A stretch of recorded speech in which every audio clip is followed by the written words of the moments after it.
1B, the first flight of the orbital Discovery, and the shuttle has cleared the tower.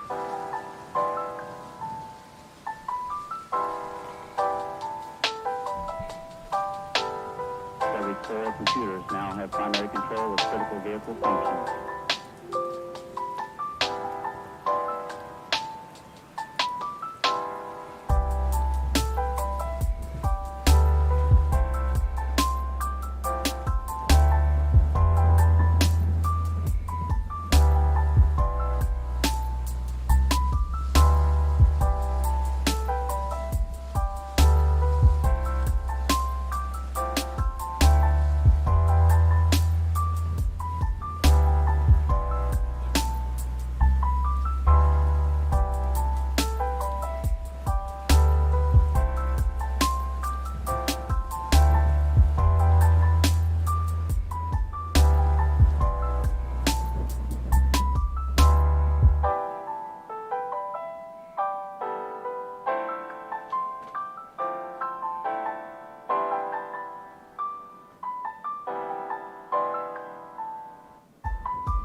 Oh, what's up? Another day, another stream. We actually got some people watching. That's pretty cool. I pretty much I don't have anything particularly planned right now. Um, at least politically, it seems like a mostly dead day. Like there's the vaccine is doing vaccine stuff. COVID's doing COVID stuff. Biden's doing Biden stuff. Yeah, can't really complain.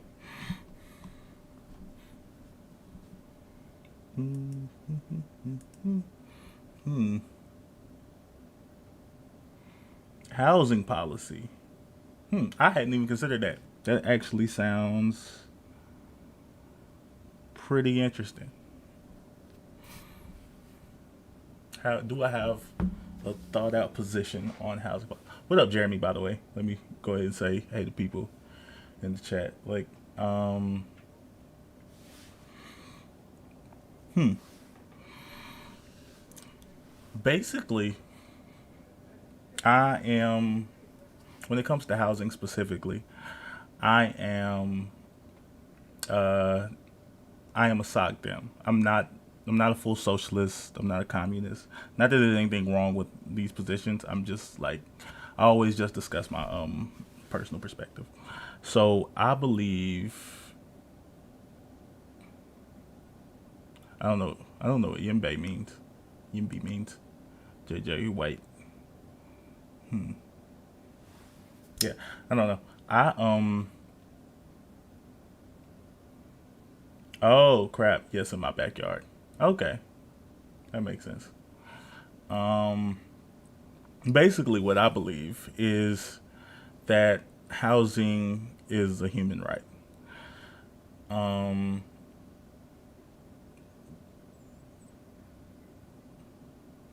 oh, yeah, that makes sense too. Mixed zone housing. Uh, yeah, housing is definitely like a human right, and that like if if we can afford to like we the United States can more than afford to not have homeless people. Um, that doesn't like I said, it probably deals with what JJ is talking about with mixed zone housing. That because that doesn't mean that I'm for like excuse me. And that doesn't mean I'm for like the full decommodification of housing. Um, oh crap, who's that? That's cool. Let me.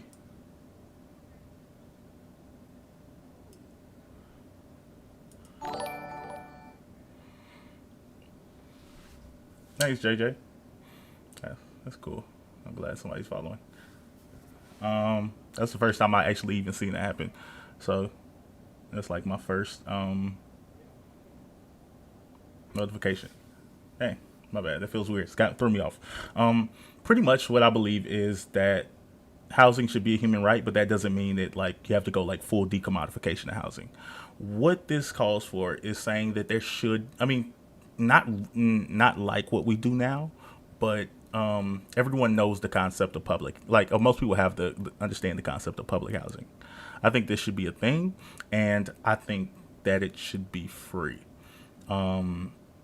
I believe that people who just because you lose your job or you don't have the ability to pay your bills, you should still have like some type of housing to live in, and we should actually improve on the quality of our current public housing. Like, but it, I don't know. I don't think that I don't think it has to be like a mansion or anything.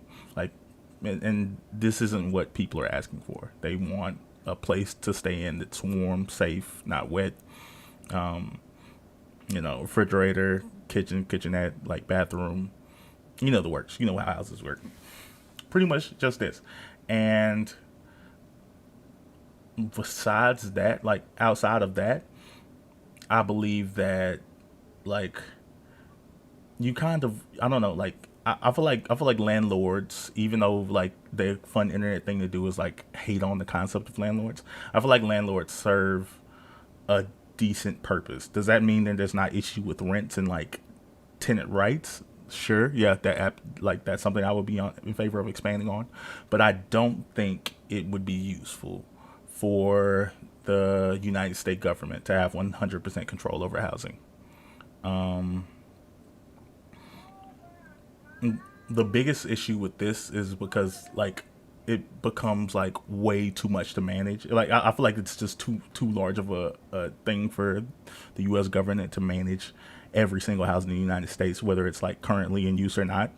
The upkeep would be ridiculous just from a taxation perspective. So if there are like um, private entities that do want to like take on this risk and take on these roles, like that in itself shouldn't inherently be a problem, because that shouldn't inherently be a problem. I think where it gets out of line is when you go from like city to city and you look at I don't know the cost of housing in areas like LA and in areas like New York City and in areas like San Francisco. It seems completely ridiculous. What I would do to solve that problem. I mean, first of all, is mostly build more housing.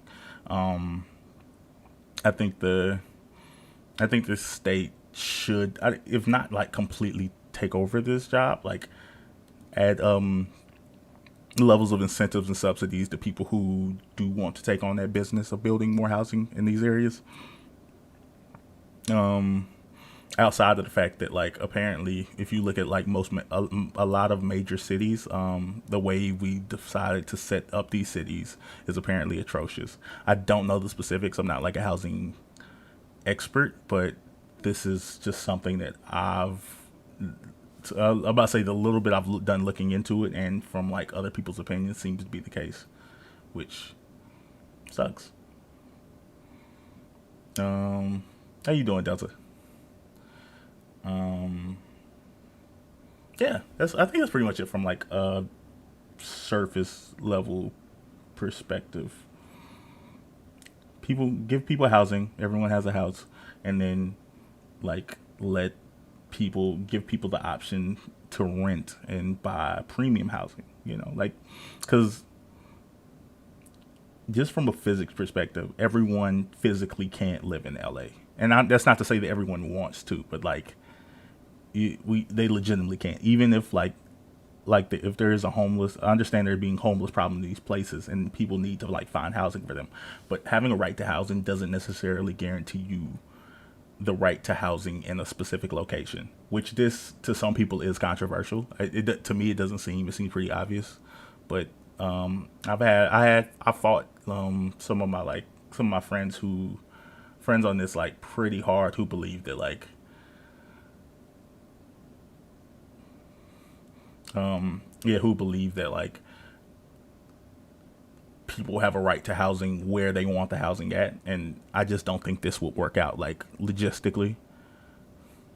Um, how would you modify rebuild cities based around that kind of idea? Hmm. Uh, I'm not even sure if, like, obviously cities should update. That's what like this infrastructure plan is looking to do. I mean, but I don't know if I don't know if necessarily the first my biggest my first step would be to like rebuilding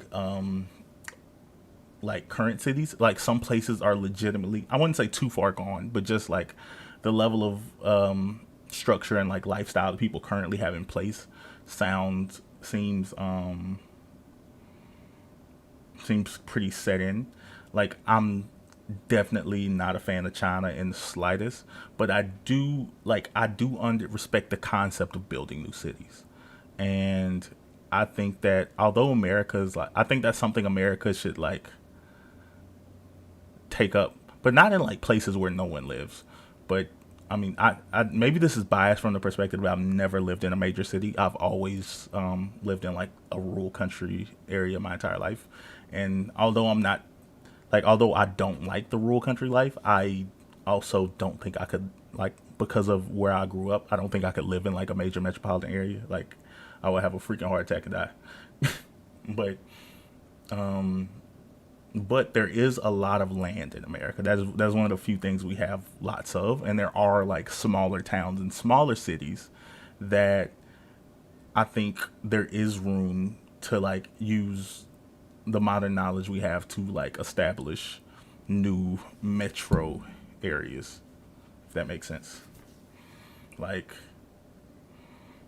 I don't know, where's a small city. Um, I've never been to Cleveland, Ohio, but I heard Cleveland, Ohio is a city, but it's not like massive. Um, from what I could be wrong. This is just I have one friend from Cleveland. Well, technically they're from Cincinnati, which is also, I heard, not a huge city. But like these like secondary level cities, it would be really cool if like these cities developed into like, I guess, more, I don't know what to call it. I mean, I get they're called metro cities, but I don't know, super cities. Like, we built more of those,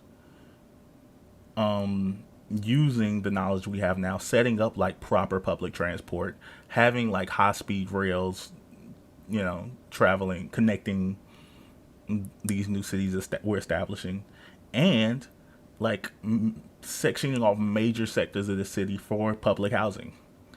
And it gets really into really weird territory when it comes to the concept of like shuffling homeless people, moving homeless people out of where they live.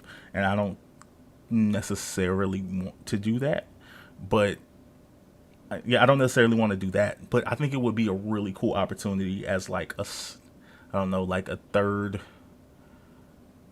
I don't know, like a third wave gold rush or something, like another, I don't know, a modern day Oregon Trail sort of situation. People who, not necessarily homeless people, but people who feel like they're in a rut in the situations they come from, and like want a new start, can sign up for programs to like sort of be subsidized to like establish themselves in these like newer cities and communities. And they can be like set up where they're like given career opportunities, levels of training that they can go through to like qualify themselves for new and interesting jobs. And I don't know, just kind of build on that, like, you know, like legitimately build new cities, build new towns, build new like areas for people who feel like they didn't have a shot in life. Does it sound weird to any of y'all? Am I like rambling? Does it sound unrealistic, unreasonable?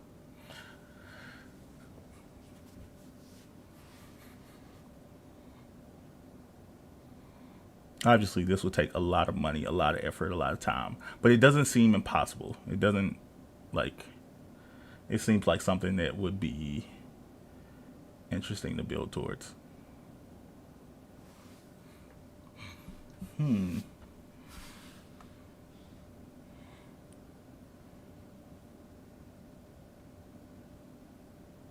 A link. A link.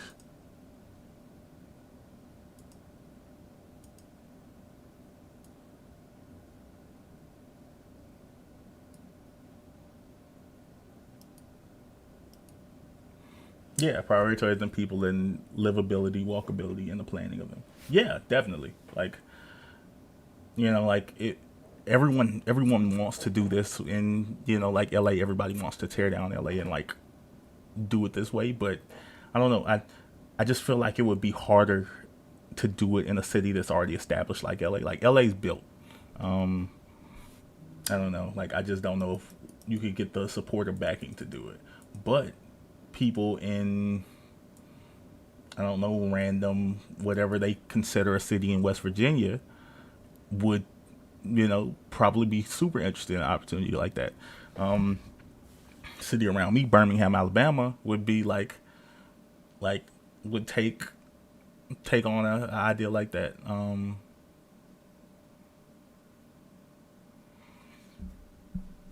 In a heartbeat. Crap. Hold on a second. I want to look at this.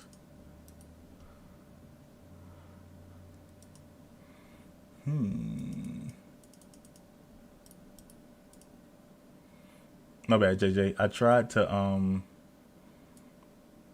look at your link, but I don't know how to copy it.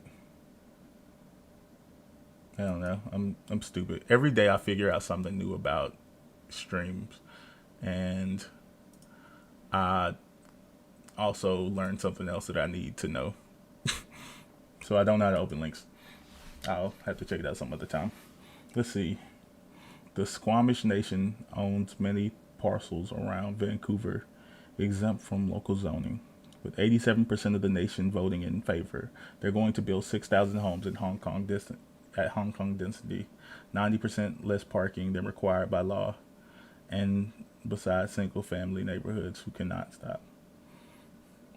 Yeah, this sounds. I mean, that sounds really cool. Like I said, I mean, I'm definitely gonna end up looking at this later and trying to find some more specifics on it. But like, I feel like this is exactly what I'm talking about. And ironically, build more houses.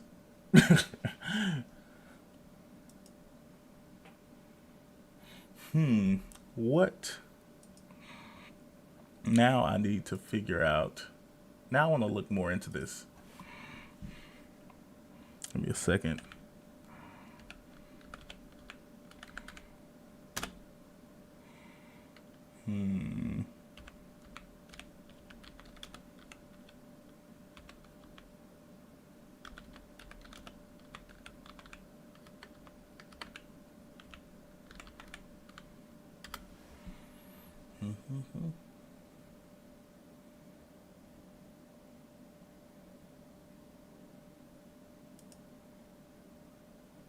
Not bad.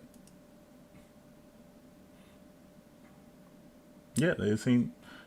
This kind of goes into what I was talking about yesterday. Like that would be a cool way of doing land back without genociding hundreds of millions. seems seems pretty base. Seems like a good idea. Not bad. I was literally trying to Google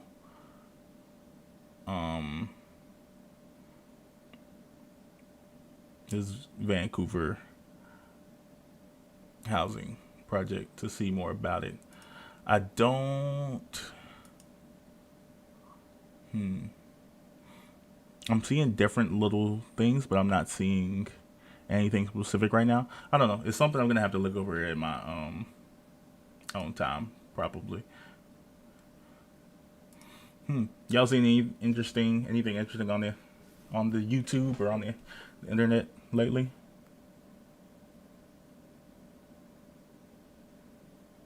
Genocide is cringe. We should put that on a T-shirt. We'll make millions. We'll call it reverse capitalism.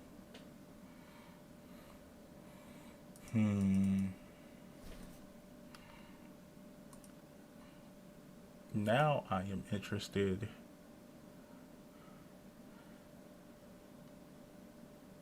in seeing what's going on. What do y'all guys what do y'all generally like to do in y'all's I guess in y'all's free time? Like besides looking at people on the internet. Like are y'all into books? Are y'all into like anime? Are y'all into movies? Are y'all into TV shows? Yeah, I'm curious to know a little bit about y'all, because although I do want to like have like open conversations like this, I'm pretty interested in seeing where what type of things y'all are interested in to like sort of open up my horizon to things to do. Yeah, the politics world has been decently quiet, Nighthawks. Like mostly, about to say, like I said, everything's really focused around COVID and the vaccine right now, and rightfully so. It seems like it should be the top priority, but I think we're, I think we'll finish out. I think we'll finish out the end of this year pretty quiet for the most part, and um,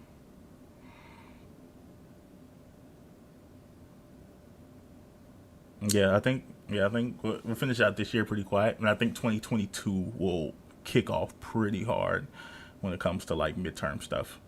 Um, and that's also like the biggest, I don't know, I guess positive negative of having a Democrat in office is they're generally pretty boring, which I'm kind of glad I didn't start streaming into this point, because like I feel like there's a lot of like political streamers who have like set themselves off.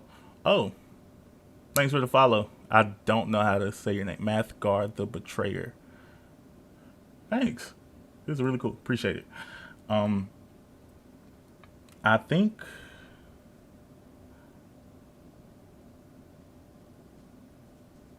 I like coding in my free time too. Okay, bullets and bracelets. I'll keep that in mind. Appreciate it. Um, I used to listen to a Tribe Called Quest. I haven't. I don't know. I haven't listened to him recently. I'm a music taster like mostly hip hop and rap, but I'm like all over. I'm still pretty broad. Like I like Guns N' Roses. I love Queen. I used to listen to, I had like a Kiss phase. I even listened to like some rand. I listened to some country. Jason Aldean. Like I don't know. I'm decently broad with my music choice, but like I think probably because I'm a millennial, I definitely have like a over focus in hip hop. Um, Dylan, I am the One Piece King. This is what I that's what I do. I love One Piece. I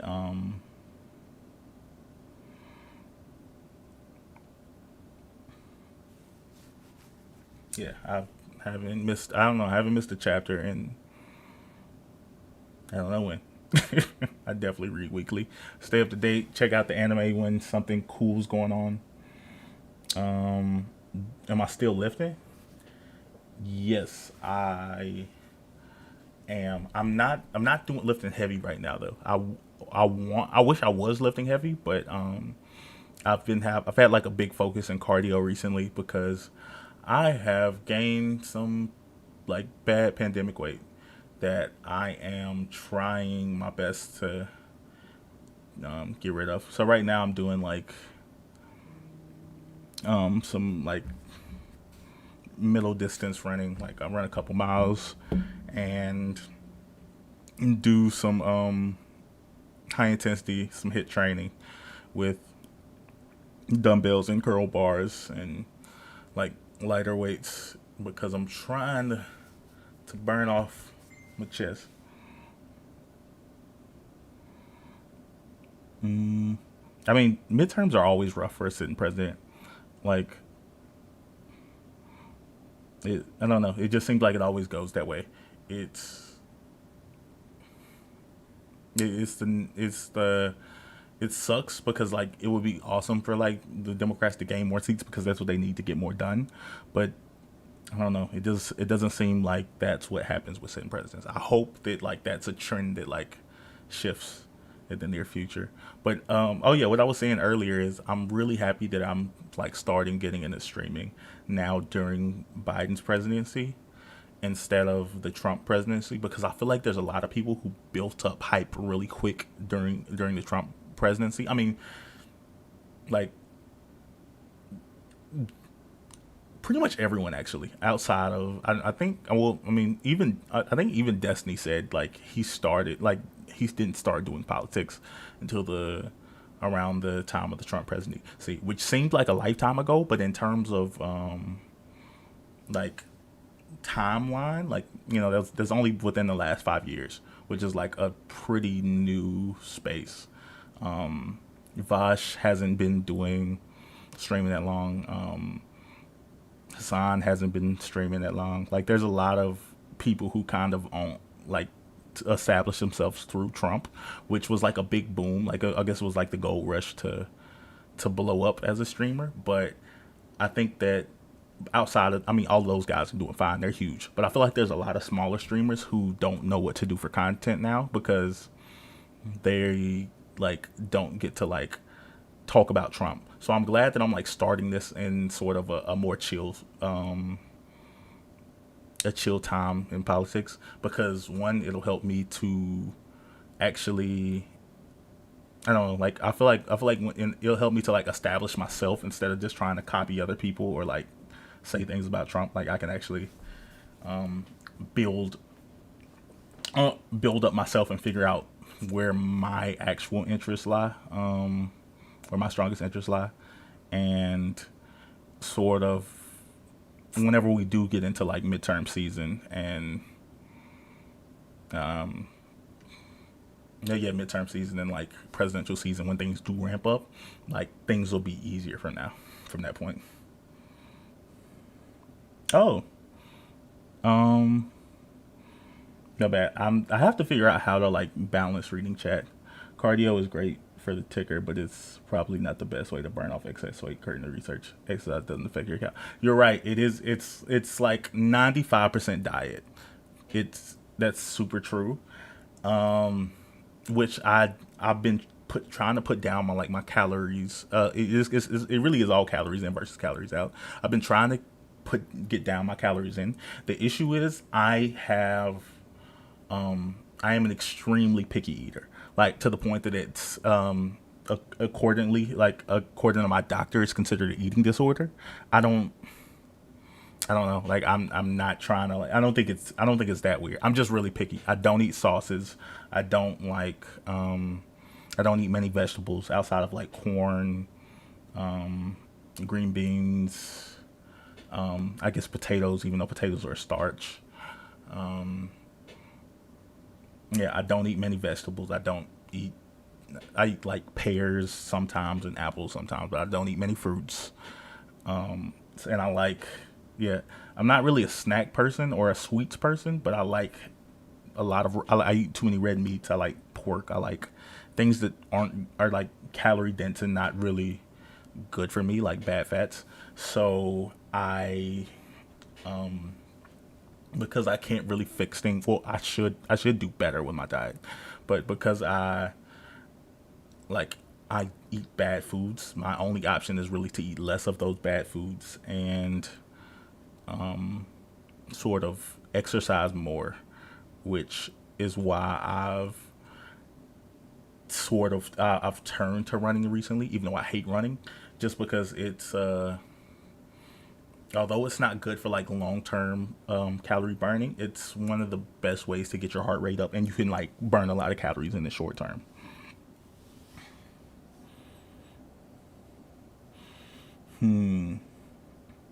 Um, let's see. Last day start. Oh, um, Shamshiri. Hey, how's it going? I I don't even know if I consider myself in a rhythm yet. I've just now started really building myself. This is my second day in a row streaming. I just got this mic. I got these headphones literally 20 minutes ago. This is why I wanted to stream now, and I'm trying to be more consistent. Pretty much.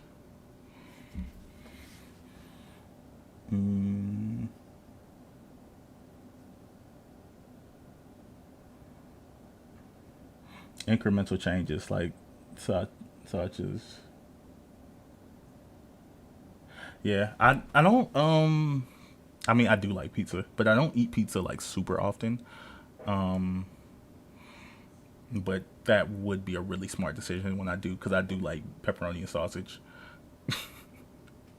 So I probably should drop the sausage, um, even drop the pepperoni because cheese is fine. I don't know. User. Nice started running last weekend. That's super great. Like I hate running. It's the worst thing ever invented. But you really do feel good after you do it for like after it's over with. Like not immediately after, but once you catch your breath, like it's like a sense of pride.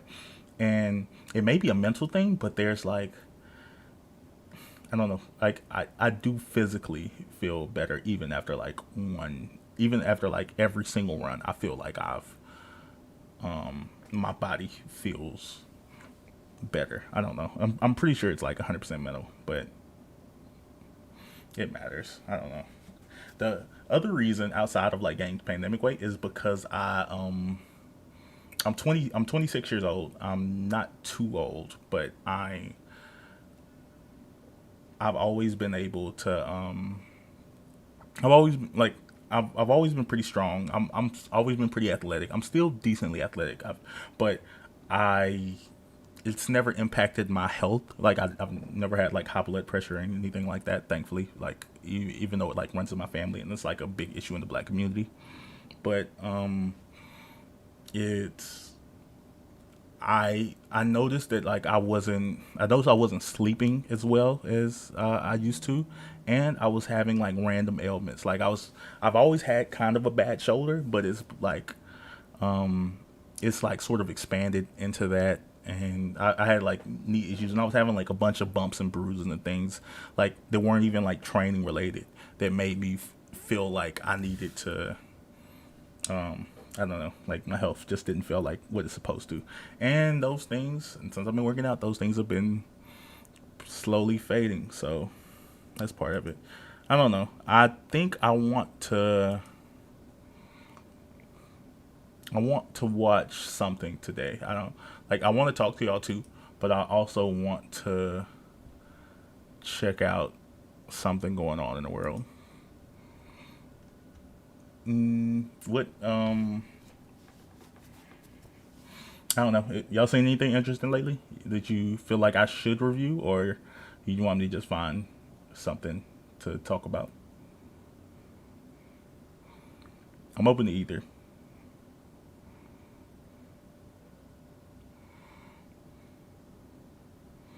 I really need to get like a cooler background, like all the big streamers. Right now, I have a tiny Yorkie in the background and my girlfriend's makeup wall because we like share this office bed slash bedroom together. So this is like my setup and her setup for when she's like doing clients because she's like a professional makeup artist.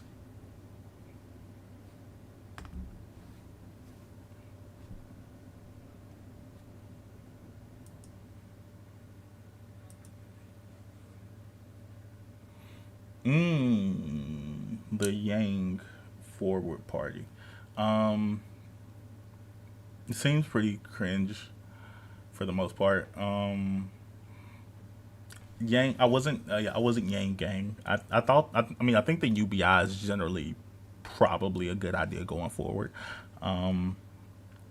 Not necessarily for the reasons that Andrew Yang talked about, though. Like the idea of,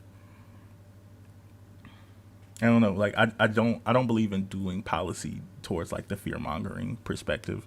Don't get me wrong, like jobs are going to go away, especially in industries like the trucking industry and like I don't know, it just felt weird like his appeal to like Midwesterners.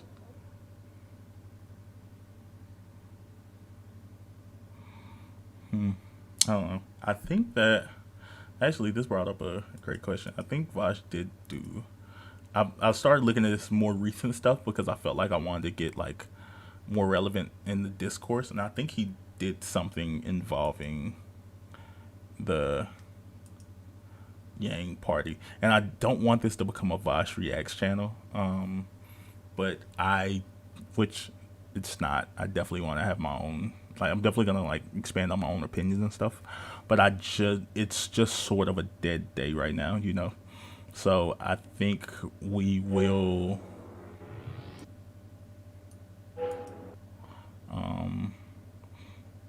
sort of check out what he has going on, at least in the short term.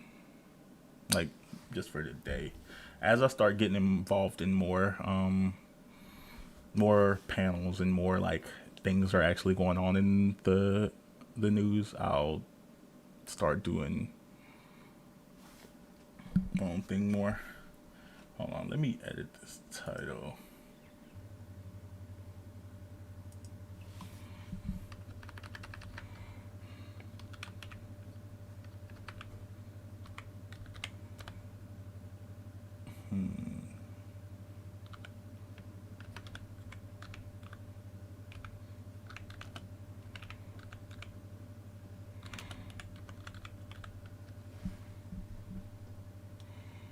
And boom.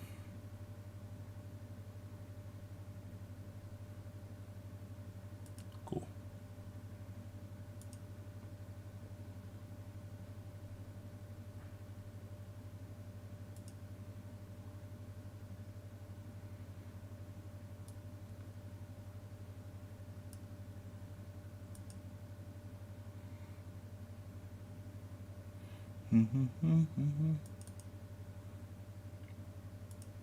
Let's see here.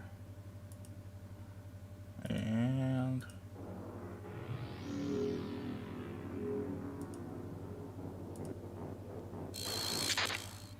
So Andrew Yang is a person who on whom my opinion has gone back and forth a few times. A lot of people really like the fact that he brought UBI, Universal Basic Income, to like a sort of the common discourse because before Yang it wasn't really talked about that much in mainstream media. And I respect that. But on the other hand, there are a lot of things he does that really irk me. His attitude towards I don't know how to talk about it besides calling it Elon Muskery. You know what I mean? You know how civic infrastructure and public transportation are really complicated engineering issues that have been discussed for centuries, and then everyone soy faces when Elon Musk comes in and proposes something that's 50 times worse than any existing solution, but it has gamer lights and people like cream over it?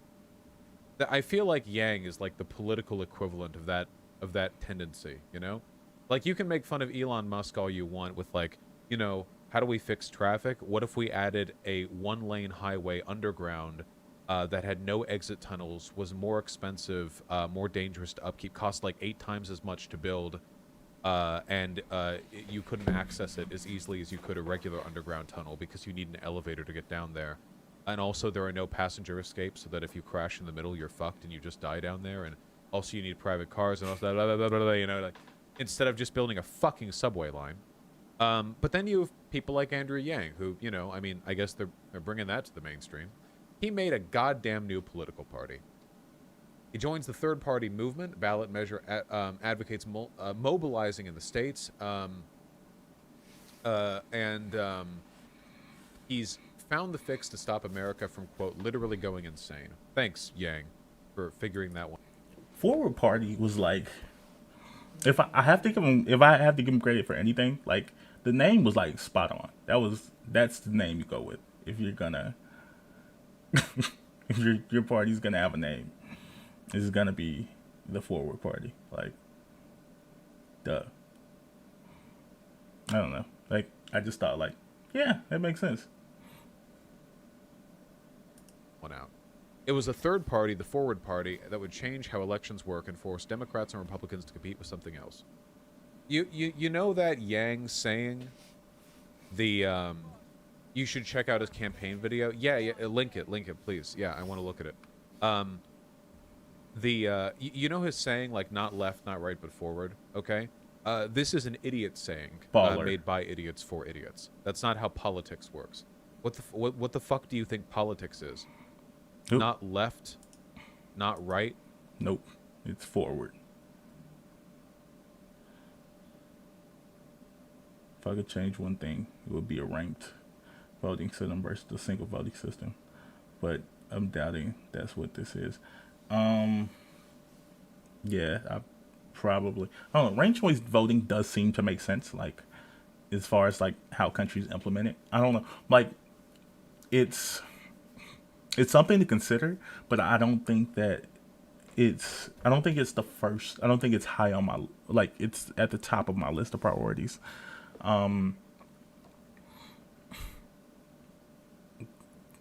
Like, if I could fix one thing in the United States, it would be voter apathy. That would be number one. Like, it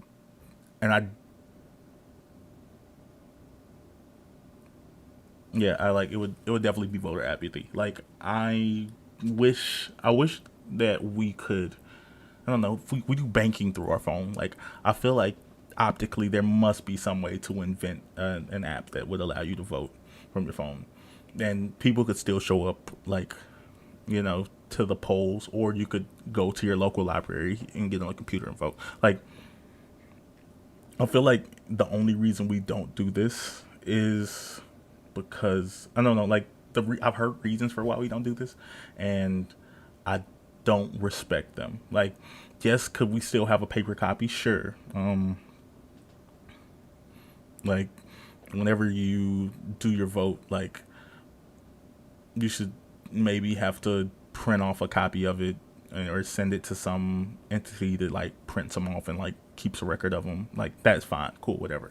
But saying that, like, the only two ways we can vote is by showing up to the ballot box, or, like, going through the long registration process and setting people up to do physical votes, or doing, like, the early voting, just doesn't,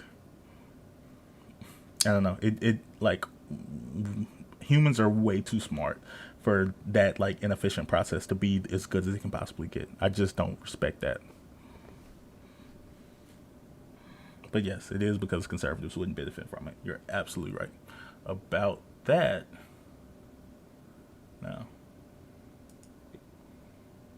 But forward? Like, what does that mean? It is it betrays a fundamental misunderstanding of how politics operates. Politics, at the end of the day, is about power. That's not some cynical socialist take. That is literally what politics is. Politics is your ability to navigate governmental institutional systems to wield and affect power. That's it. It's from the nicest to the meanest.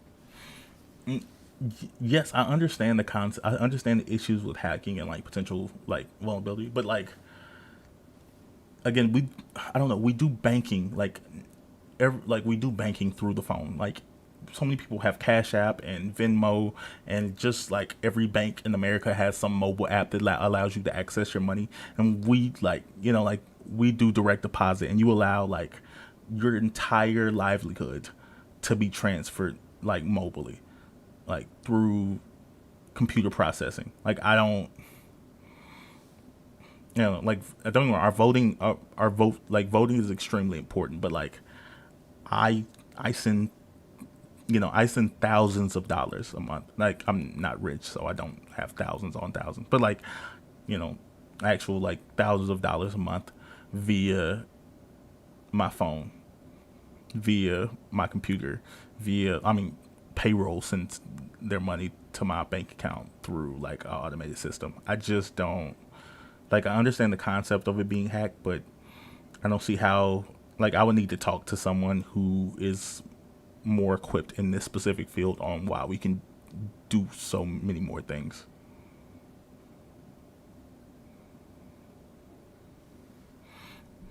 Right, but like if it's a priority, you figure it out.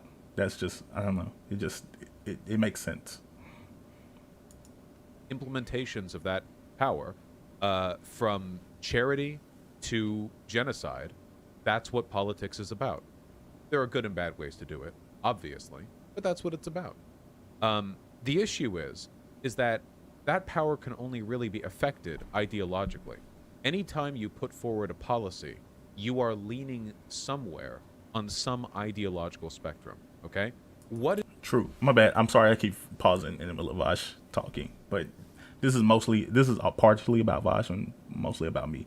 Um, like the reason people always say that voting comes down to two options, which at the end of at the end of the cycle, sure, that's true, but like the primary process brings up like a like number of candidates to choose from. And I get that candidates drop out from not being supported, but I think that like speaks to the whole issue. Like no one, people say like, oh, I like a candidate, but no one does any actual supporting of candidates during the primaries, which is why the DNC dollars are like enough to sort of single-handedly like choose the candidate. But I mean, Bernie was close. Bernie was the closest we've ever seen, but Bernie didn't do a good job with black people. He did great with the young people. He got in some young people generally don't vote that well, which is its own problem in itself. But Bernie, Bernie specifically didn't like.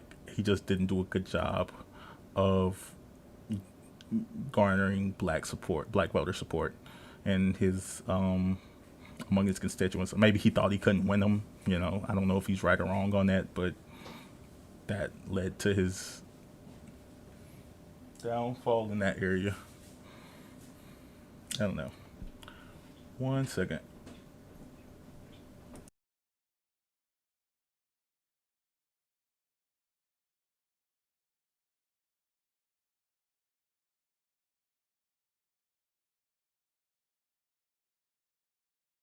is wrong with America, you might ask? Well, maybe LGBT minorities are treated poorly. Well, if you want to fix that, what do you go? Left, right, or forward? Well, if you believe in making life better for those groups, going forward is going left. If you think that welfare is underserved in America, meaning that we have a lot of poor folk who are inadequately served by their government, how do you address that? Well, you could go forward by going left. You see? What do we do with, well, this issue or that issue or this? There is no forward. What this really is rebranding not just centrism, but ideological ignorance. Because ideological neutrality isn't actually a real thing, and neither is centrism, really. People talk about, like, Joe Manchin, like centrism is somehow the moderate position. This is not the case. A moderate, a centrist, believes in their positions as much as a radical might believe in theirs. Joe Manchin's ideological commitment to the positions he advocates for is as partisan and as direct and as weighted as the AOC's weight on her positions or Donald Trump's weight on their positions. What this is really is a kind of political apathy, which is incredibly destructive because it takes people who are disillusioned with our current political system and it teaches them that they're smarter than everyone who's currently involved in that system. Oh, why can't Congress get anything done? It must be because they're full of, stodgy old corporatists who, are too bitter and ideological and partisan to get along. It's a really ignorant way of viewing politics. They don't realize that Congress is working right now exactly as it would when heavily partisan interests are weighing on each other in ideologically biased ways. It's not ignorance that's brought the system to the position it's in right now. It's kind of by design. Okay, wait. We have one Yang Ganger who, holy shit, 1 second. We have Andrew Yang's literal PR dude. We have Reddit.com user. Oh my god. What I would do to get this much chat engagement. Thank you. I didn't see the first 27,000 times you typing this in 4 minutes. But we can calm down. It's okay. We can chill out a little bit. We can make it through. Yeah, least obnoxious Yang Ganger. Look, I'll be a little bit more direct, okay? Andrew Yang has demonstrated a spectacularly poor understanding of politics and a spectacularly poor political insight.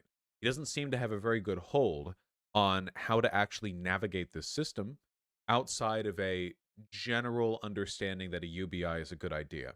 And why does he advocate for a UBI, by the way? Not out of, respect for basic human decency and dignity or an effort to bring about equality, but rather because he fears automation. It's like somebody whose politics were derived exclusively from watching CGP Grey videos. Seriously. This is... Sorry, I just came back. I don't know, my girlfriend was telling me about her day. But I did catch like the last part of what he was saying. And it kind of speaks to what I was saying earlier. Like UBI is good from like a human decency standpoint. The idea of the idea of it like being completely based in like either just like fear mongering place just feels Midwestern. I don't know, it feels weird. Feels weird.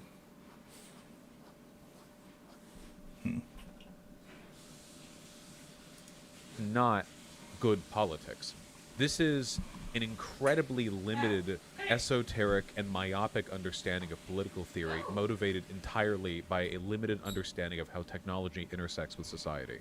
He's demonstrated a very poor understanding of how, at least in the interviews that I've seen from him, how automation would meaningfully affect society in numerous ways outside of mass unemployment, which is, I think, a very, very, very surface level understanding of that particular issue. It is genuinely embarrassing that he has cultivated a political following based exclusively on a broken clock getting the time right once. You don't like CGP Grey?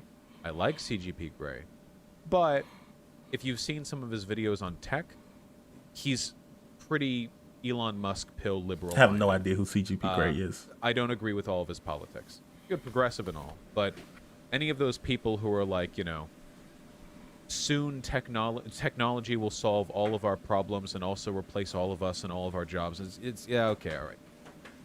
The futurism is good. Look towards the future.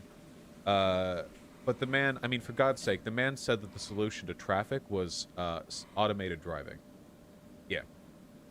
All right. That's cool.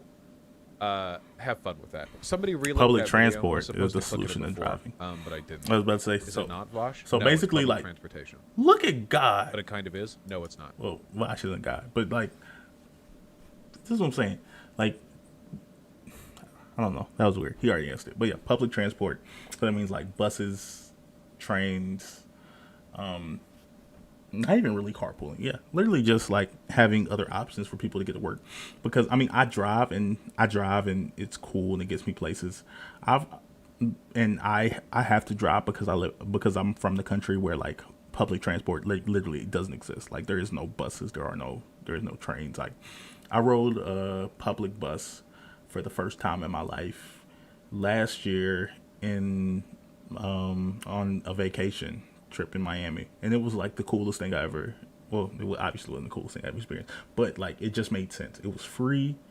We got on, and it just took you wherever you need to go. Now, obviously, there were stops in between, and it may have taken a minute. Like time wise, it wasn't the most efficient thing in the world, but like we were on vacation, so we weren't really on the super tough timetable to begin with, and it just made so much sense. And I'm sure trains would be even more effective in this regard. I rode the subway in on a trip to New York once, and like I said, same thing. It just, it just makes sense. Everyone doesn't need to drive, and everyone shouldn't drive because a lot of y'all can't drive. If we just being honest. Absolutely not. Not even close. Not even remotely. It's public transportation. And mixed zoning neighborhoods. What if public transport was automated? Now we're talking. But that's not the same thing they're advocating for. Here, give me the Yang. I want to hear it from you. I know you heard about Andrew Yang and the Forward Party, and I'm here to tell you actually what it is. It's probably not what you've heard. What we're going to do is actually solve the problems that are literally driving us crazy. What am I talking about? Right now, we have this two-sided duopoly that's just clashing, and you may love one side more than the other, but you have to face facts that this system is not working. Unfortunately, the polarization is reaching record highs to a point where people can't be in the same room as family members. So this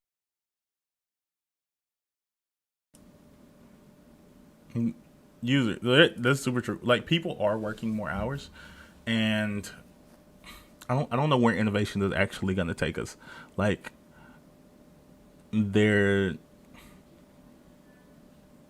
obviously things are going to be better than they are now. Like I don't know. Like some people believe that we've reached the end of jobs, and there like aren't going to be more jobs.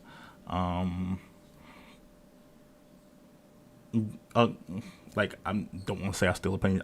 I got this opinion completely from Destiny, but it's true.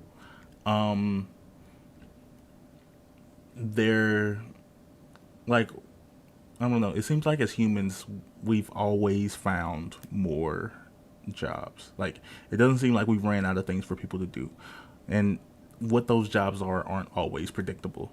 So basically, like if you ask someone in 1995 or in the 1990s, like I think very few people could have predicted the tech bubble we have now, like the tech industry, just because of how massive it is, the things we're capable of doing. Like, like smartphones weren't a thing. Like we didn't even know that we would be able to make computers this small, that they would be handheld and literally everywhere. So I don't know, like trying to predict something like that, what work will look like in the future, thinking we have ran out of jobs for people to do, I just don't think it's super useful. Now, like having things in place, like having precautions in place in the case that there isn't enough jobs for people to work, yeah, that's probably a good thing. But like, I don't think America needs to build everything. I don't think America like wanting to go back to like where everyone works the factory jobs. I've worked a factory job. I've worked a few factory jobs. It's not that great. The pay, even if the pay was great, the pay sucks. And even if it didn't suck, like it's really hard labor, and I don't know, it becomes a cycle and it's draining. And people, I feel like those people, which I have, like I said, I got the job because of, like, I had a lot of family members that worked in the local plant where I come from. And it doesn't seem like people who do those types of things have lives outside of it. It's like depressing. And I don't, people want that to America back. And I don't know, just from personal experience, I don't.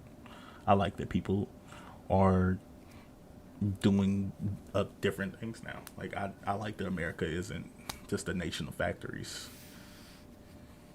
But that I don't like that people have issues finding work.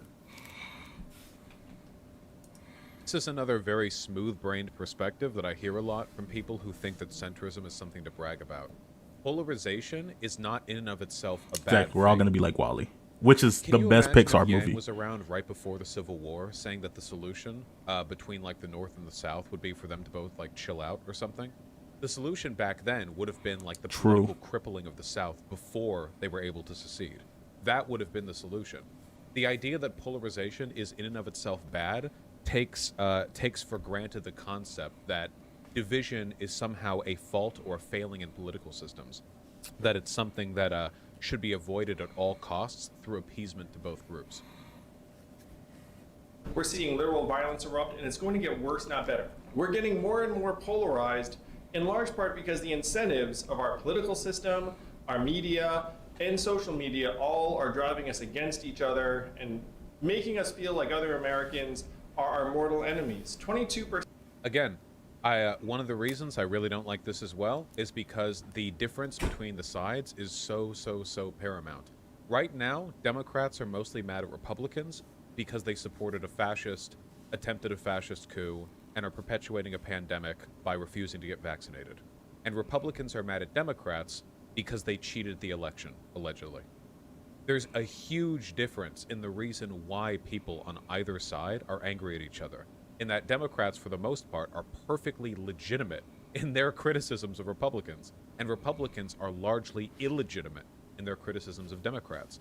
So when you play this both sides, like, oh yeah, well, people aren't getting along anymore, it's like, well, okay, well, why, Percent of Americans used to cross party lines when it came to national elections. That's down to 7% today. People aren't really appealing to the middle as much because that's not how you're going to win. You're going to win by appealing to the base. This has become a country where partisanship is the most acceptable. Who has these jobs of filming politicians? I don't know. The quality just seems bad, and I'm not a full-on videographer. Like, I've done some videography work, but like, just from a base standpoint, like, Andrew Yang ran for president. He, ran for mayor of New York City. This video and audio quality should be unacceptable for someone at his level. I don't know. Maybe it's not that big of a deal. Maybe it was something he was doing quick. But like, this is releasing your new party.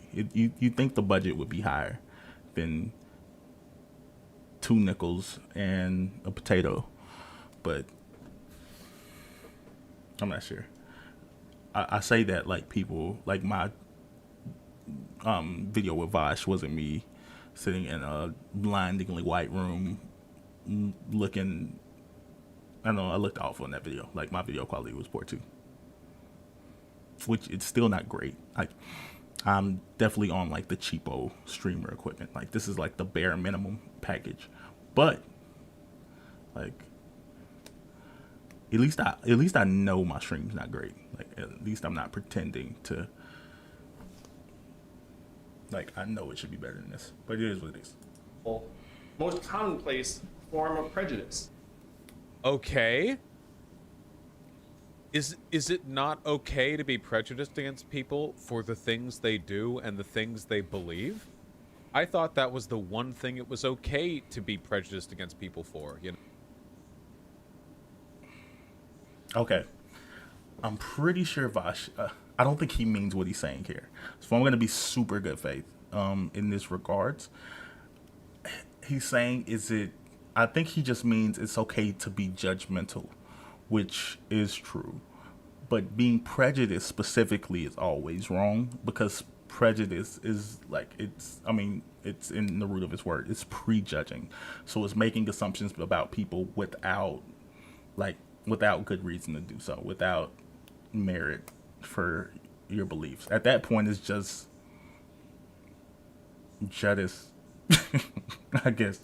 I don't know. But just saying like, oh, okay, you have these beliefs. I don't like you for these beliefs. Not saying like, I don't think that's what he meant. Like, being prejudiced is always wrong. But partisanship isn't inherently prejudice. Like, if I ask you if you voted for Trump, I ask you why, and you say because you wanted to carry out all the Mexicans, it's no longer prejudice from me to consider you to be like xenophobic. Like, you literally, you've said the words at that point. Again, I'm being good faith. Like, I'm pretty sure Vaush would agree with this in like 2 seconds in a conversation. So it's not that big of a deal. Just pointing that out.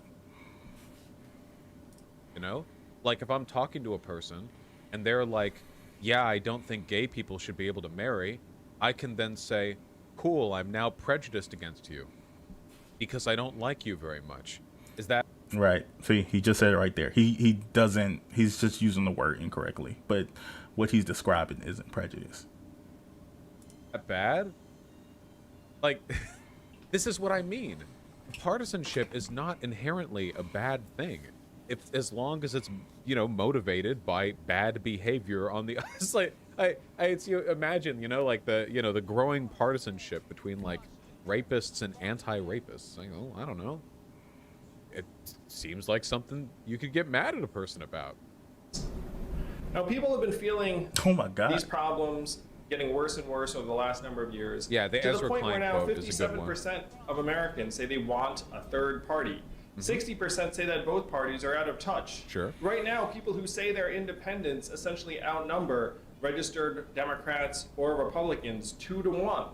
Imagine if you were an entrepreneur and you arrived on a marketplace and there were two companies and more than 50% of people wanted a new alternative. Wouldn't you want to create that alternative? Now, why are we feeling this stuck? Again, Congress has a 28% national approval rating. What's the re-election rate for individual members of Congress? 92%. Think about that for a second. 3 out of 4 Americans. The crazy thing is, I don't know. I think I used to be a centrist. I mean, maybe a lot of people on there, like, I could be just completely making this up right now, but I feel like a lot of people on their political journey, at least early on, like, had like become a centrist, or I don't know, like initially have like a centrist phase, because like you think that like, oh, why is everybody arguing? Like maybe there's some good and bad on both sides, and this just this is just a perspective of wanting people to get along, I guess, like not actually knowing anything about politics. So I thought I was a centrist at one point. I was like, oh, like the smartest person who can hear both sides and take the best of both. When the reality is there is like political issues aren't like middle ground things. Most political issues are like empirically have like empirical truth to them. And if you're looking from like the American perspective, the American dichotomy of what we consider politics, like the empirical truth is generally not on either party side from like a moderate perspective. Like the empirical truth is generally further left than most the average American is willing to recognize and realize, just because like the Democratic Party, I don't think the Democratic Party is evil and bad and all of those things. Like, I mean, you can think so if you want to. I just don't care enough to like ascribe that to them. Like, the Democratic Party just has like an interest Yeah, the Democratic Party just has the exact same interest as the Republican Party in the preserving of the Union. So, like, the Democrats are pro America in the same way that the Republicans are pro America, in that they can't have too far, they can't be too critical of the country, which sucks because there's a lot of criticism to be had. And I don't believe criticizing your country, like I'm not full commie like abolish America, but I feel like having criticism of your country and expecting better of it is like one of the biggest crux of what America is supposed to represent. We're supposed to be a country that, like, I don't know, you know, seeks to improve itself. Our Constitution is literally a living, breathing document saying, saying that we didn't get things right. Like, we knew from the beginning that we weren't going to have things right initially, and we wouldn't need to progress forward. But most Americans don't want to hear that. It comes off anti-American to say so, which, I don't know, that's stupid. Exactly, Bullets. Bullets and Bracelets. That's also a really cool name, by the way. But if conservatives were still for smaller government, I'd say both have good points. But they don't talk much about that anymore unless it's taking away specifically from Dems. Yeah, like they say they're for small government, but they're not for small government. They're for less rights. They're for small government on things like COVID, which is not even a U.S. thing; it's a global pandemic. But if you ask them, I mean, if you see what they're doing right now with abortion, if you see what they're doing with crap, trans rights, LGBT rights, racial inequality, like these ain't small government people. These are big government, big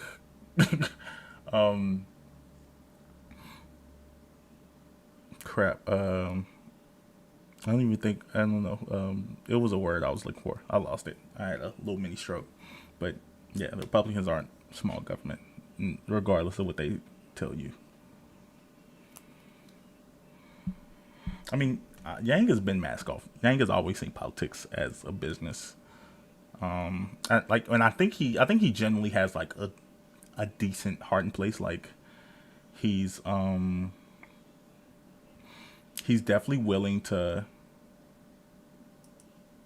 like, I think like if you sit down with him and you have a conversation with Andrew Yang, you would, about like his specific the things he specifically deals with, you would see a lot more good than bad. Like, you could convince him of a lot of things. The issue with that is I don't know, I think he's too agreeable, because he gets agreeable with he's like super agreeable with, like, with Ben Shapiro in his interview.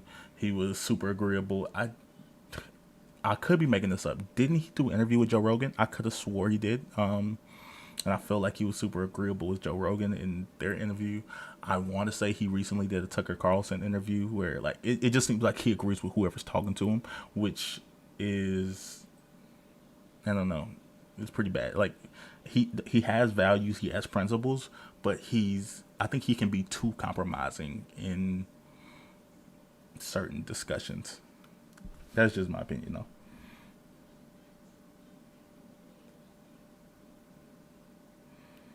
I don't know. Like, I think I'm about to say the UK is like weird. It is weird that y'all have like an actual monarch. I mean, I know it's like more of like a in name only type of thing now, but I don't know. I think it's dope. You got the Queen. Long live the Queen. In the royal family or whatever. I don't know. Like, they're just like celebrities. We have the Kardashians, but I don't know. It's pretty cool from the outside looking in. Don't like what Congress is doing, but more than 9 out of 10 are going to be set up to win re-election again and again. Again, this is like such baby brain politicking. Of course people like their congressman. They only vote in one of hundreds. Obviously, yes, they like their congressman. They just don't like what the institution does. They like their candidate out of the list of available candidates more than the other, and but that doesn't mean that the entire institution is a body. This is like you have to think about this for a few minutes before understanding. This isn't even a product of partisanship. This is how Congress works. Couldn't you potentially jump on this kind of thing? I mean, he's talking about it like it's a business opportunity. Like, he's not even talking about solutions to problems. He's talking about this like an underserved market, you know? He's talking about this like there are ice cream shops in Manhattan and there's not one within a 2-mile radius of this place, so he could open up an ice cream shop there. He's not talking about this like a I don't know. My bad. I'm paying more attention to our chat. I'm still listening to this video, but I'm looking at y'all too. Like the politics of the royal family is pretty cringe. But I don't know. I think maybe it's because I'm a history buff. I think the concept of having like a historical family, like that alone is pretty cool. Now, if you wanted to like abolish like the official capacity, which I think it already is mostly abolished, but if you wanted to abolish like the official title of the royal family and then like just continue to track the like history and like the history of it going forward, like that would be fine, because I'm sure people would keep up with it regardless. But I don't know. I think the concept of the royal family historically is just really interesting as something that still exists in like the modern world. Like being from America, it's not something I can imagine. Like y'all have like castles and like I don't know, like houses and things that are like 600, 700, 1,000 years old. Like Oxford University is like old as dirt. I don't know, like in America, like all our stuff, like old stuff for us is like, I don't know, 200 years old. It's like really old. I don't even know if anything is 200 years old. I'm sure there's a lot of buildings that are 200 years old. I just can't think of any off the top of my head. But like something that's 200 years old is like really old here. And that's like not that old from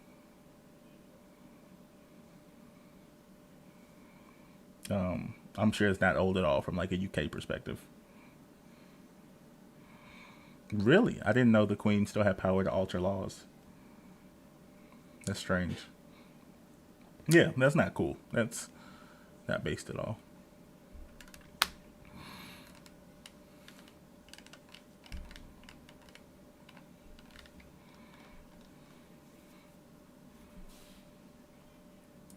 a way to use government to fix problems. It doesn't. And this also comes from like, I'm sure there's also an attachment to this from like there's a racialized element to this. Like being black and being from America, my family history, of at least that I'm able to track, is limited. Like I do have a record of my family history from since being in America, but like I don't have the history before then was like lost to me. So I have a really strong attachment with history and with family histories, because it's something that like when it's like I'm establishing a new family history, and like there's like centuries before that I'll never be able to like connect myself to a certain family, to a certain tribe. Like I know there's like 23andMe's and things like that you can do like for ancestry, and like they can get generally pretty close, but it's not like exact, and then I would be really mixed up and all types of things. I don't know. So I think that there's like I have my own like personal biases that make me deal with the history, like they like make me sort of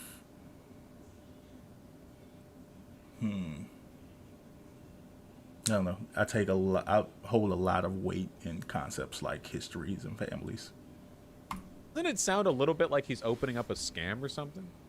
You win elections by appealing to the independents, not your base, right? It really depends. And that Gallup poll is a little bit misleading, because who you identify as isn't the same as who you vote for.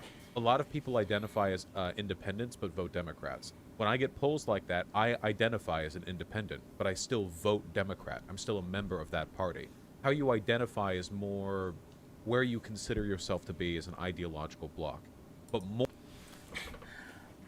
Okay, this is controversial, and this may come at like a few people in the chat. I think that there's no little value. I'm not gonna say no value. I think there's little value in not identifying with the party you vote with. Because at the end of the day, who gets your votes is like the largest thing that matters.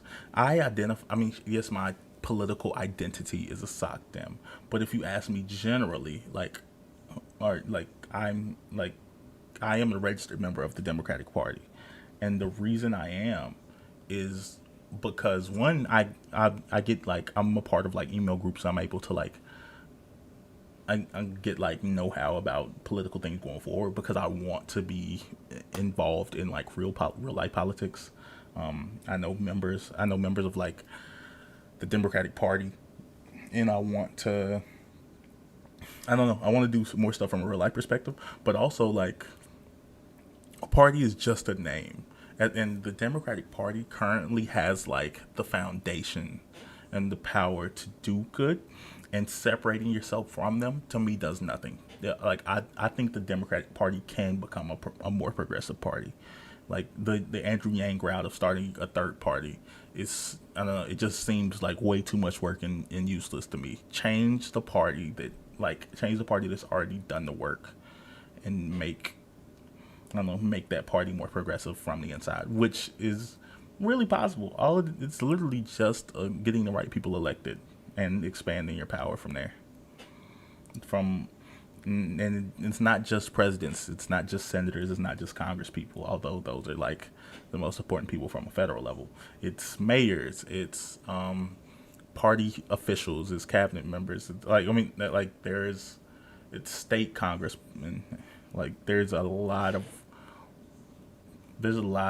things that can be done, and there's a lot of things that you can like start doing in your community to do more, because your mayor probably won by likely hundreds of votes, if not a few thousand votes. Like something that you actually have the power to sway. And I'm sure other people have talked to you about the local level stuff in your life, and you're like, yeah, that's cool, but I don't know, it's super important. So yeah, I'm a Democrat because that's who gets my vote. I think the independent thing is dumb to me. More people are going to identify as a Republican and vote Republican than people who identify as Democrat and vote Democrat. I.e., the Republicans have a more consolidated base, but it's smaller, which is why they get fewer votes in all these national elections. And yeah, independents don't sway local elections quite as much because there isn't as heavy turnout for those, and it tends to be a little more partisan. And the reason for that is we have structural incentives, and this is where the math comes in, where right now 83% of congressional districts are safely Democratic or safely Republican. So if you are a member of Congress, your big concern is not trying to win a general election, it's to win a primary and avoid getting challenged in the primary. You're not catering to the 51% of voters that you imagine you need, you're catering to the most extreme 10 to 20%, which is why we're pitted against each other, why you see politicians refuse. So this is only half true. There are plenty of counties in the United States that, so while it is true that our system can mean there are some bad decisions made around the way, the fact remains that in a lot of these uncontested elections, the primary is the only thing that matters. If you're in a county that's like 80-20 Democrat, the primary is the only thing that's going to matter. Like, why would the general matter? Republicans have no chance there. Of course, appealing to the Democrat base is the only thing that matters.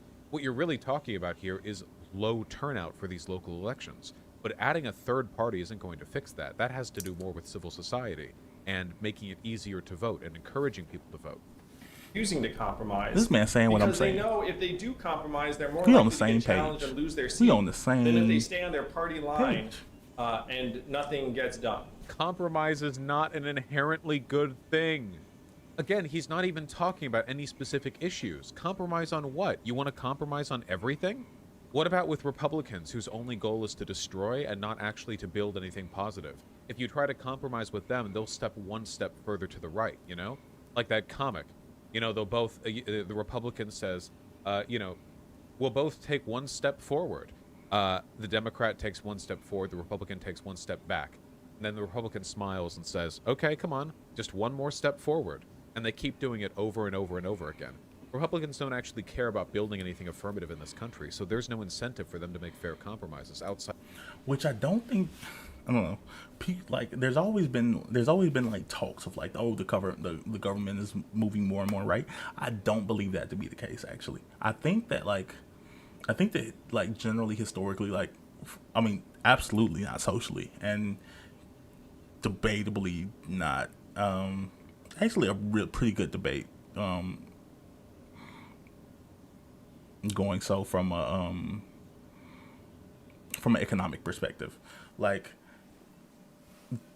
how like the approval of the LGBT community is at an all-time high among either parties, and even the average Republican, even if they had like have their own personal opinions about it, it's usually like the conversation is moved to, it's like, it's not in my bedroom, keep it in the bedroom, blah blah blah, which is, still has its own issues and a long way to go on that.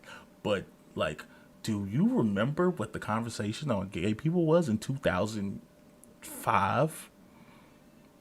I mean, I don't know how old y'all are, but like, I remember like the use of like all types of slurs being so common, like the concept of going to hell's like, I mean, like everyone's talking about going to hell, and don't get me wrong, there's still like the Bible Baptists, like people who push this, but like that is not the majority of the conversation. Those people are seen as generally wrong and crazy by like most people now. Not all, but most, and that is like, I think, and even though the official Republican Party is still like anti LGBT marriage, but like, and they've kind of like moved the conversation from gay people.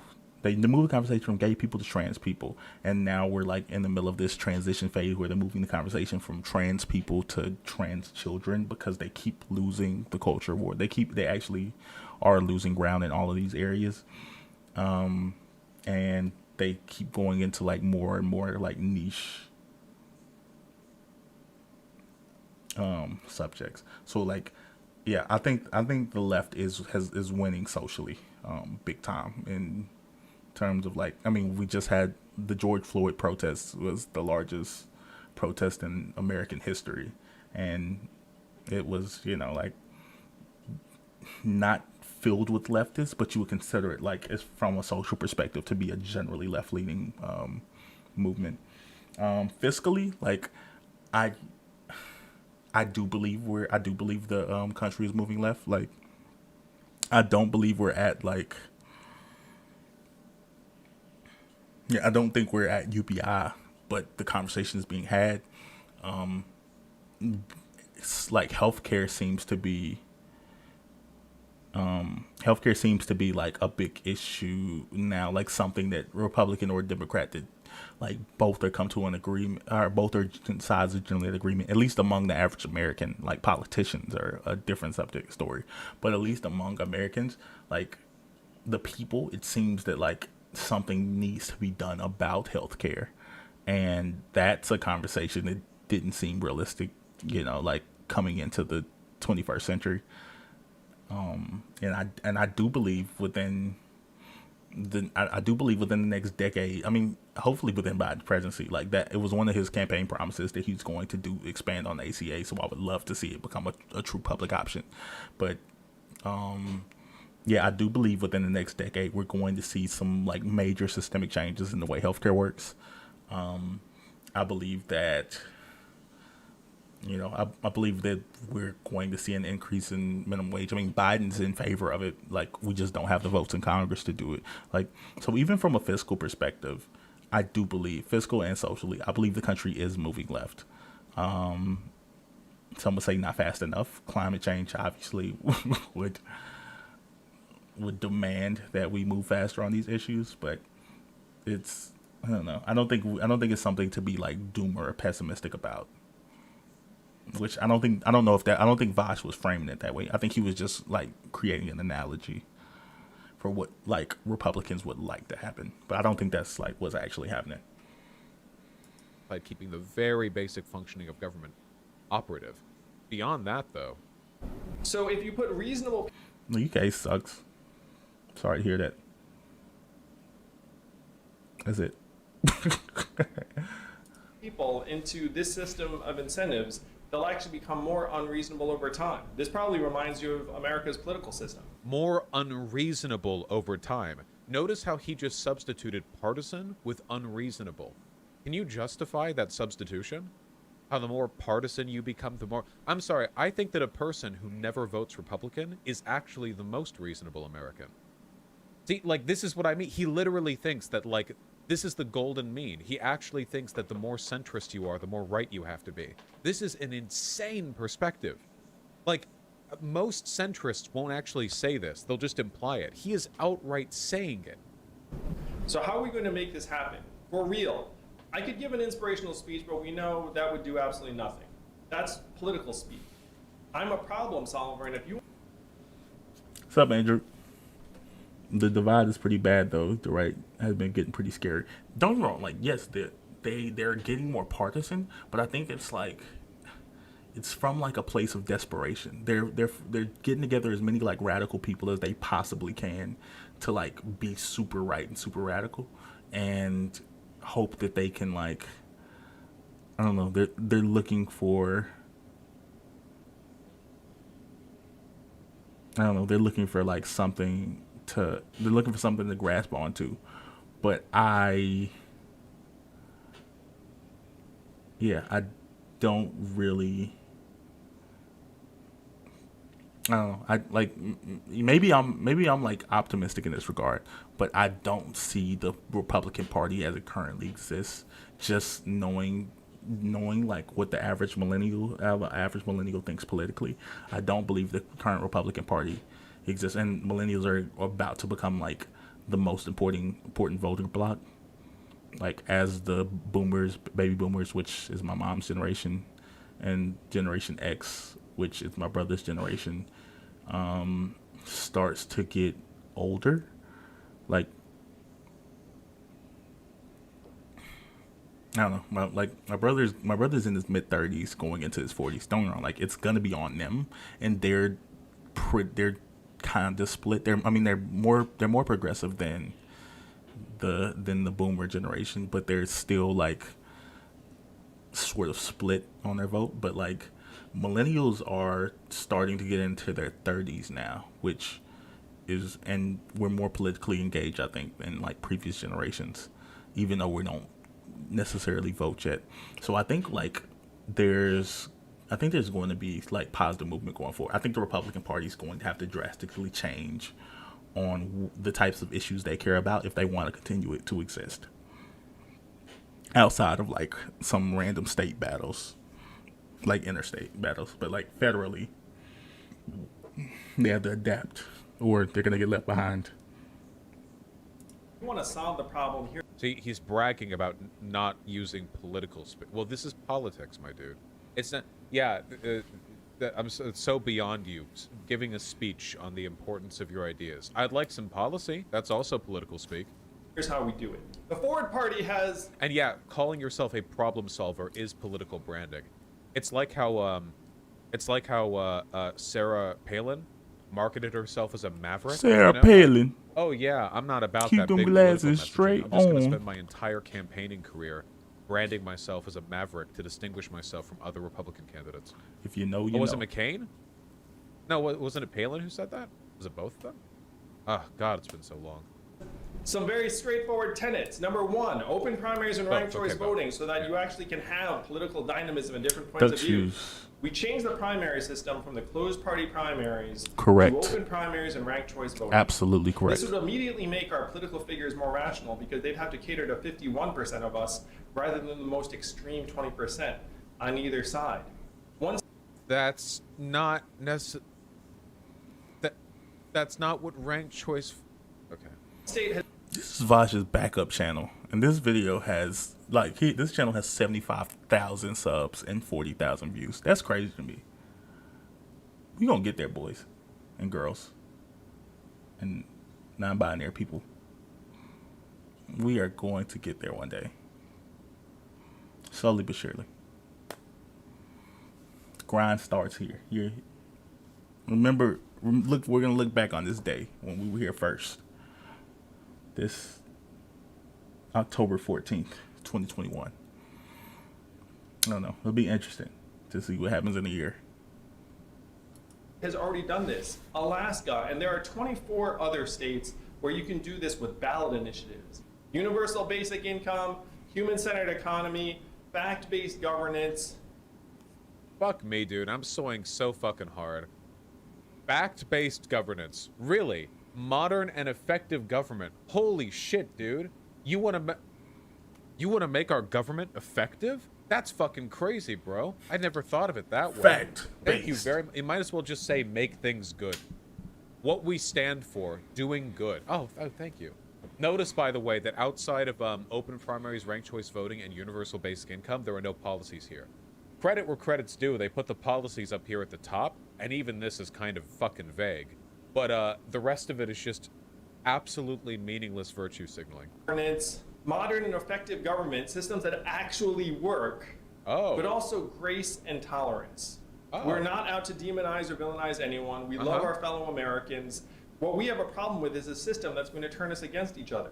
What we're in the midst of right now is one of the worst nightmares of our founding fathers. They hated political parties. There's nothing in the Constitution about any political party.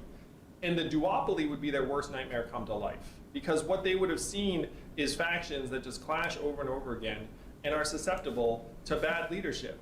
If you look at democracy... Why do we always like appeal to the founding fathers? Like these weren't just some dudes. Don't get me wrong, they were smart people. Like they founded the country. Like I'm okay with some degree of Americanism. Like, you know, seeing these people in a positive light. You know, even though most of them were slave owners. Regardless, like we appeal to these people as if they were gods. Like the founding fathers wouldn't have approved of this. The founding fathers didn't brush their teeth. Like. These people were capable of so many mistakes. Like these people were not infallible. I don't care about their opinions on 2021 politics. I just legitimately don't. I don't know. That this is just a gripe. This isn't even like a level critique. This isn't, you know, nuanced space. This is just like I don't give a F about the founding fathers. Especially not when it comes to like their political opinions. Democracies around the world, how many parties do they have? 5, 7, 8, 18. Then you'd have shifting coalitions, people would come together, need to get things done. And by the way, if one of the parties succumbed to bad leadership, you'd be like, well, we've got another 17. That's not what is that what happens in parliamentary systems? One of the parties has bad leadership and they just slot another one in, like one of their parties has bad leadership and they're just like, all right, crank it, it's the next one now. Like, what? Does he understand how parliamentary systems work? That's how you make a strong system that's actually responsive to the needs of our time. This duopoly is going to kill us. We can all tell. It's one of the reasons why so many people have checked out. Yeah, he thinks it's like a backup like computer part or something. You know what I mean? Like. Once one party breaks, you slot the next one in, like just do a little cycle, you know, got it on a wheel. Politics. People what are I'm equal. asking is the people who are sick of it to come together. His definition of people was like very particular, though. Clearly, like he was like, you know, people.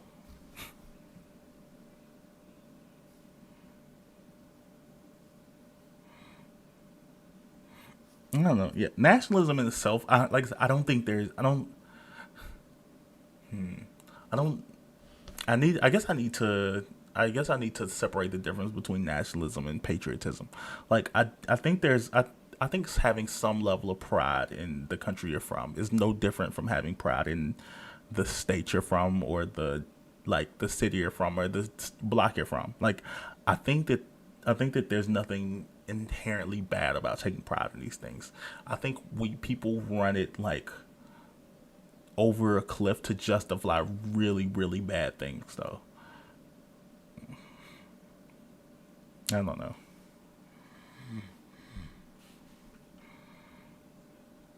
Together and solve the problem with me, with us. That is the Forward Party. It's an inclusive movement. Forward. You can be a registered Democrat, Republican, Independent. Forward Democrats welcome, Forward Republicans welcome, Forward Independents. Let's get it done. And let's make it so that we can actually feel good about ourselves, our country, our family members, and our future. It's not going to fix itself. The system won't allow it. It's the system itself that needs to change, and we can change it together. It's so embarrassing for me to watch this because I legitimately feel like this was the level of political understanding that I had when I was about 13 or 14 years old. And to watch an adult who has access to some of the highest like levels of political power, like somebody who could potentially speak with experts all around the country, adopt these same positions, I genuinely have to wonder if this really is tech bro naivete or if it's some kind of deliberate, malicious effort to make people stupider in this country. You know? Like, it's so fucking embarrassing that anybody at this position... Chad was saying it's a pack... Yeah, well, the ambiguity kind of fits in with everything else, doesn't it? Was the Yang switched his party registration from Democrat to Independent. Yeah, this is the campaign war. Is this just a PAC who's like, and they're going to like put money towards candidates who support their positions? I'm starting the Forward Party, isn't it? Is it not a? At least ranked choice voting is good, right? Yeah, ranked choice voting is good. It's just like, yeah, the party PAC, the PAC party, party PAC party. Please start the backwards party. Oh, I will. America, let's see. Nationalism be wanting to help your country and see it thrive. A discussion needs to be had about whether they're fighting for the country or their own ideals and beliefs.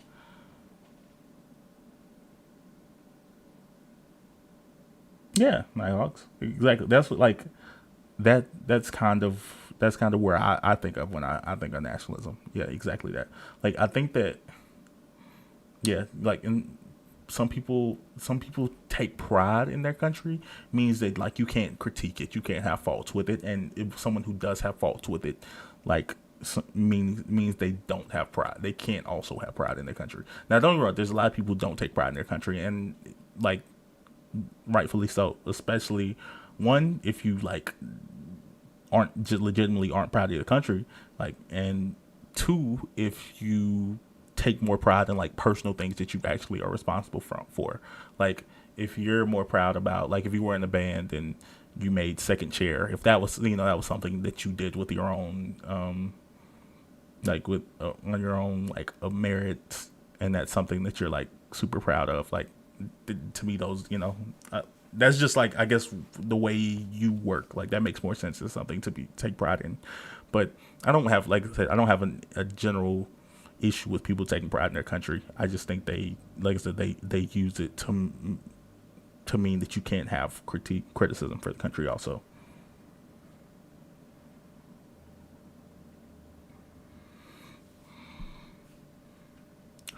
Duck Shoes is always right.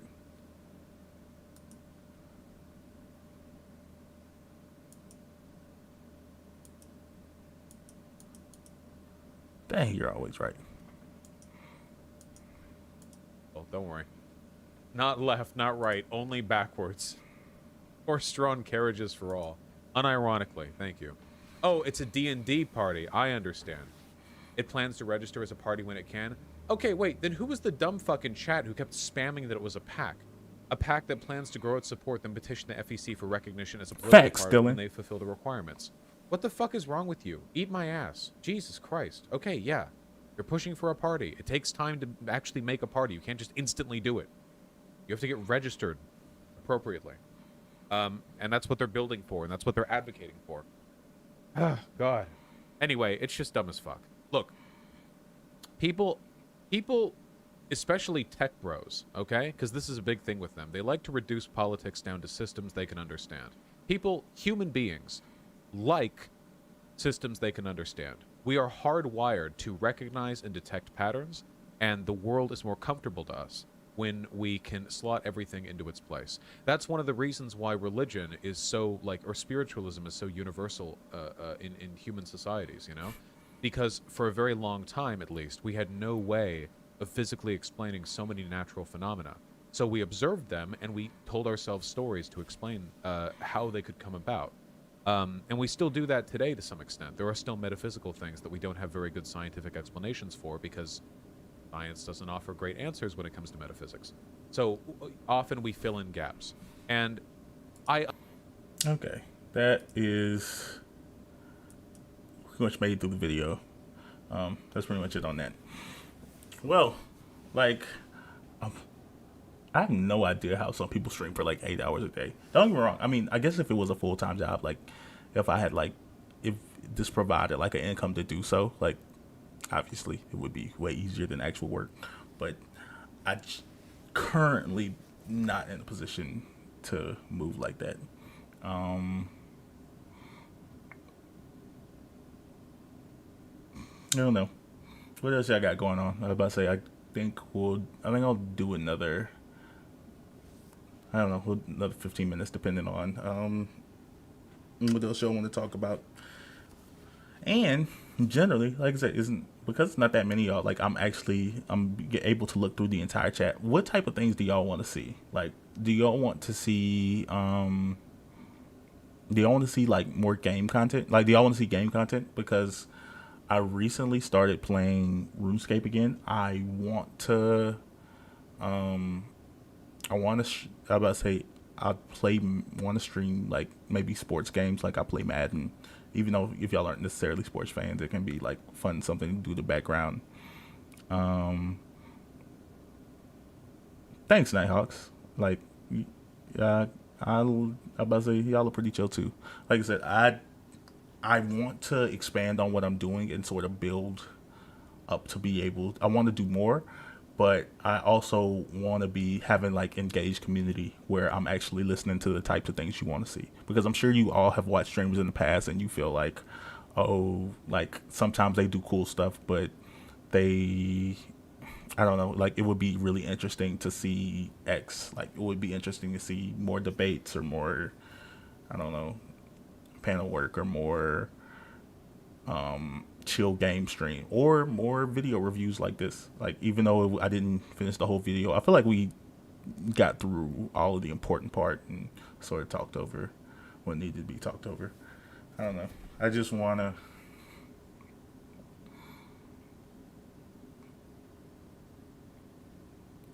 I want to do the type of things that y'all want to see.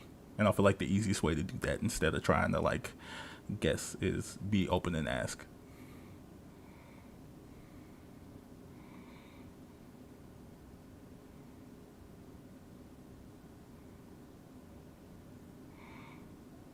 Who is JLP?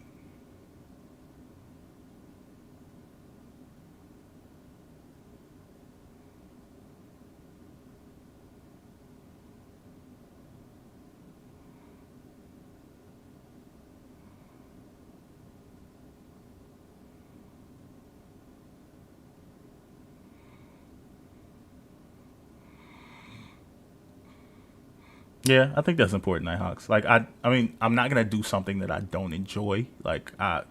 It's sort of just a recommendation thing, just to sort of grasp my head around what people feel. Because yeah, I do think it's super important to do things that you genuinely enjoy. But I also understand from a perspective that what I'm supposed to be offering is entertainment, and I get that like sometimes you'll just want to have somebody to chill with or like to chill with. But I also want to, like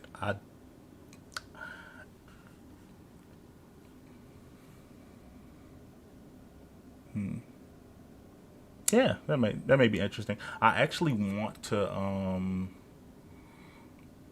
I want to do some econ stuff too. Like I want to let y'all into my like general like economics background on what I see, what I want to see from the world.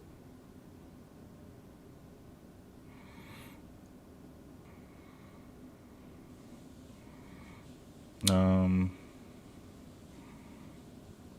yeah, Dylan. I don't want it. Yeah, I don't want y'all to feel like a number. And even like, I'm about to say, even when and if we're about to say we're going to speak into existence, like when the community sort of expands, like I'm definitely gonna have like a level of appreciation for y'all. This like, oh Jesse Peters, oh my goodness, amazing.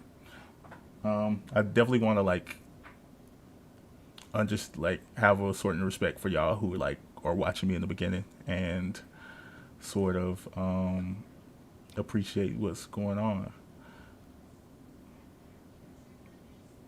But yeah, I don't know. It's something I'll think on, something I'll plan out a little more as it goes on. And I think that I'm gonna end up calling it a day. I appreciate y'all. I don't know if I'll be streaming tomorrow or not. I have no idea. I may. If I don't, if I'm not too busy, I'll definitely hop on. If not, then I'll don't know. I'll be streaming definitely sooner than later though. Like now that I've got a mic, now that I've got my PC set up, I need a second monitor, but I'll work on that later. Now that I kind of have things for the most part set up and I understand how I'm getting better with the software, I'll definitely do something pretty soon. But anyways, thank y'all so much for checking me out. Dax. No, I have no idea who that is. But yeah, like I said, thank y'all again. Y'all have a good rest of your night wherever y'all at. Like, I don't know y'all, but I love y'all because y'all make this fun.